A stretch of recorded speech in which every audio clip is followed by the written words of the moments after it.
Hello students, this is Vikas Garg. Welcome again on my YouTube channel. Students, today we are starting a new chapter, not for profit organization. This is very interesting chapter, and it is related to 11th class which had earlier studied the financial statement. Financial statement में हमने पढ़ा था जो हम वो accounts बनाते थे वो बनाते थे हम जो सोल प्रोप्राइटरशिप के लिए या उस ऑर्गेनाइजेशन के लिए जिनका जो मोटिव होता था वो प्रॉफिट अर्निंग करना होता था, राइट। बट जो नॉट फॉर प्रॉफिट ऑर्गेनाइजेशन है वो ऐसी ऑर्गेनाइजेशन के लिए अकाउंट्स प्रिपेयर करना है जिनका जो मोटिव है वो प्रॉफिट अर्न करना नहीं होता बट सर्विसेज प्रोवाइड करना होता है। अब बात आती है ऐसे कौन से ऑर्गेनाइजेशन है जिनका जो मोटिव होता है वो सर्विस प्रोवाइड करना होता है। जैसे अगर मैं बात करूं, स्कूल हैं, कॉलेज हैं, हॉस्पिटल हैं, कोई क्लब है, कोई लाइब्रेरी है, ये कोई टेम्पल है, ये सभी एग्जाम्पल हैं नॉट फॉर प्रॉफिट ऑर्गेनाइजेशन जिसको हम शॉर्ट फॉर्म में एनपीओ बोलते हैं, राइट। तो not for profit organisation are those organisation which have not main aim to earn profit but render to the services to society or to its member। जो अपने members को जो society की services provide करती है वो NPO कहलाती हैं। बट इनके भी इनकम होती हैं, इनकी भी एक्सपेंडिचर होती हैं, तो उनके भी अकाउंट्स प्रिपेयर करने पड़ते हैं, तो उसी को हम students not for profit organisation बोलते हैं। तो बात आती है स्टूडेंट्स, अब हम इसमें 3 अकाउंट्स प्रिपेयर करते हैं, राइट। यानी कि फाइनेंशियल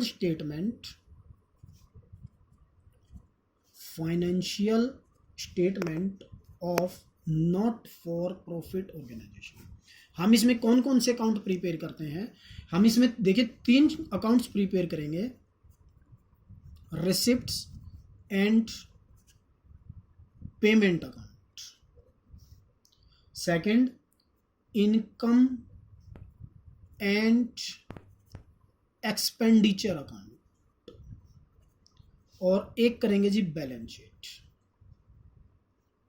अब देखिए बैलेंस शीट का नाम आपने सबने सुना है, आपको अच्छे से पता है बैलेंस शीट क्या है। एक स्टेटमेंट है जिसमें हम लेफ्ट हैंड साइड में लायबिलिटी साइड और जिसके राइट हैंड साइड में हम असेट साइड लिखते हैं, असेट्स को लिखते हैं। यह भी हमने फर्स्ट बुक कंप्लीट की थी, उसमें भी हमने सीखा था। अब ये क्या होते हैं? रिसिप्ट एंड पेमेंट और इनकम एंड एक्सपेंडिचर अकाउंट। देखिए रिसिप्ट एंड पेमेंट अकाउंट आपने 11th में एक कैश अकाउंट किया था, राइट। कैश अकाउंट आपने कैसे बनाया था? तो उसी की तरह से ये बनेगा, date amount particular date payment rupees, date ये हो जाएगी जी रिसिप्ट साइड, अमाउंट डेट ये हो जाएगी पेमेंट, और ये अमाउंट। जैसे आपने 11th में कैश अकाउंट किया था तो ये उसी की तरह से है, ये हमारा रियल अकाउंट होता है, रियल अकाउंट। ये रियल अकाउंट का क्या फॉर्मूला था, क्या रूल्स था? Debit what comes in, credit what goes out. जो आ रहा है डेबिट करेंगे, जो जा रहा है क्रेडिट करेंगे, राइट। आपने 11th में कैश अकाउंट किया था, जितनी भी रिसिप्ट थी, जैसे आपने सेल किया, आपके पास पैसा आ गया, आपने यहाँ लिख दिया। आपको कोई कमीशन मिला, वो आपको मिला, आपने यहाँ लिख दिया। कोई पैसा पे किया, सपोज आपने सैलरी पे की तो आपने सैलरी यहाँ पे लिख दी। तो सेम थिंग आप रिसिप्ट एंड पेमेंट अकाउंट में लिखेंगे, राइट। सिर्फ यहाँ एनपीओ है तो इसका हमने नेम चेंज कर दिया। वहाँ पे आप क्या लिखते थे? Date particular ledger folio amount ये लिख लेते थे, बस इसमें लेजर फोलियो को कॉलम की कोई नीड नहीं होती है, तो ये डिफरेंस रहेगा इसका। तो बाकी सेम अमाउंट सेम तरीके से हम करेंगे। अब आता है इनकम एंड एक्सपेंडिचर अकाउंट। देखिए इनकम एंड एक्सपेंडिचर अकाउंट ये क्या होता है? Income and expenditure account is just like a profit and loss account, जो आपने 11th क्लास में पढ़ा था students. Profit and loss account same वही चीज है इनकम एंड एक्सपेंडिचर अकाउंट। जो इसकी डेबिट साइड होती है वो होती है हमारी एक्सपेंडिचर साइड, रुपीज अमाउंट, और क्रेडिट साइड जो होती है वो इनकम साइड, राइट। इसकी जो नेचर होती है ये होता है नॉमिनल अकाउंट। हमने 11th में पढ़ा था जो नॉमिनल अकाउंट का रूल होता है वो क्या होता है? Debit all expenses and losses, credit all income and gains.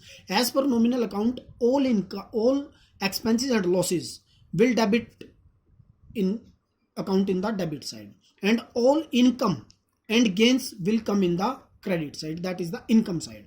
आपने 11th क्लास में ही पढ़ा था profit and loss account, but यहाँ पे हम प्रॉफिट एंड लॉस अकाउंट नहीं लिख सकते। क्यों नहीं लिख सकते? क्योंकि जो भी एनपीओज होती हैं उनका जो मोटिव होता है वो प्रॉफिट अर्न करना होता ही नहीं है, तो इसलिए हम इसको इनकम एंड एक्सपेंडिचर अकाउंट लिखेंगे, राइट।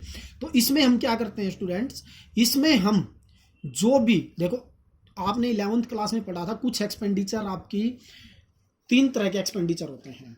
एक रेवेन्यू एक्सपेंडिचर होते हैं, एक आपके कैपिटल एक्सपेंडिचर होते हैं, एक आपके डेफर रेवेन्यू एक्सपेंडिचर होते हैं, राइट।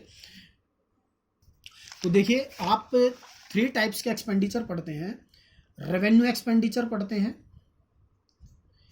कैपिटल एक्सपेंडिचर पढ़ते हैं और एक डेफर रेवेन्यू एक्सपेंडिचर पढ़ते हैं। ये आपने 11th में पढ़ा था। रेवेन्यू एक्सपेंडिचर कौन सी होते हैं स्टूडेंट्स? रेवेन्यू एक्सपेंडिचर वो होते हैं जो डेली रूटीन के एक्सपेंडिचर होते हैं, राइट। जैसे सैलरी है, कोई डिस्काउंट है, कोई बैड डेट्स है, स्टेशनरी है, यानी कि जो डेली रूटीन के होते हैं जिनका uses with in a year हो जाता है। कैपिटल एक्सपेंडिचर हमारे वो एक्सपेंडिचर होते हैं जिनका बेनिफिट हम लॉन्ग टर्म के लिए लेते हैं। जैसे सपोज करो मैं एक एग्जांपल लेता हूं, मैंने कार खरीद ली, बिजनेस के लिए कार परचेज करी, वो मेरा एक्सपेंडिचर है, बट मैं उस एक्सपेंडिचर से कुछ ना कुछ इनकम करूंगा, तो वो मेरी क्या हो गई? असेट्स हो जाती है, राइट। तो इसी प्रकार से जो रेवेन्यू एक्सपेंडिचर है वो हम इनकम एंड एक्सपेंडिचर अकाउंट में लगाएंगे। यानी जो हमने 11th में ही पढ़ा था, जो प्रॉफिट एंड लॉस अकाउंट था, उसमें हम सारे रेवेन्यू एक्सपेंडिचर लिखते थे, यानी कि जितने भी एक्सपेंडिचर 1 साल तक के होते थे वो हम सारे एक्सपेंडिचर डालते थे और इसी प्रकार से इनकम डालते थे। तो सेम थिंग इस इनकम एंड एक्सपेंडिचर अकाउंट में रहेगी। इसी प्रकार से जो हमारी इनकम होती है वो इनकम भी ऐसी होती है, कुछ हमारी रेवेन्यू इनकम होती हैं और सेकंड होती है हमारी कैपिटल इनकम। अच्छा स्टूडेंट्स, जो हम income and expenditure account prepare करते हैं इसका पर्पस क्या होता है? 11th में हमने प्रॉफिट एंड लॉस अकाउंट बनाया था, तो हमने यहां से नेट प्रॉफिट और नेट लॉस निकाला था, but income and expenditure account से हम या तो सरप्लस फाइंड आउट करेंगे या फिर डेफिसिट फाइंड आउट करेंगे, राइट। हम यहाँ पे प्रॉफिट और लॉस का नाम नहीं दे सकते क्योंकि जो एनपीओज हैं उनका जो मेन मोटिव है वो मेन मोटिव प्रॉफिट अर्न करना नहीं है, तो इसलिए हम इनको सरप्लस या डेफिसिट बोलेंगे, राइट। तो देखिए आज हम केवल इतना ही पढ़ेंगे। बैलेंस शीट में आपको पता ही है कि क्या क्या चीज़ आती है। नेक्स्ट वीडियो में मैं आपको कुछ इससे रिलेटेड कुछ और बताऊंगा, कुछ आइटम बताऊंगा जिनका कुछ स्पेशल मीनिंग होता है और उनका कुछ स्पेशल ट्रीटमेंट होता है। तो आज हम इस वीडियो में स्टूडेंट्स एनपीओ का मीनिंग और फाइनेंशियल स्टेटमेंट ऑफ एनपीओ, जिसमें हमने रिसिप्ट एंड पेमेंट अकाउंट के बारे में पढ़ा, इनकम एंड एक्सपेंडिचर अकाउंट के बारे में पढ़ा और बैलेंस शीट के बारे में पढ़ा, राइट।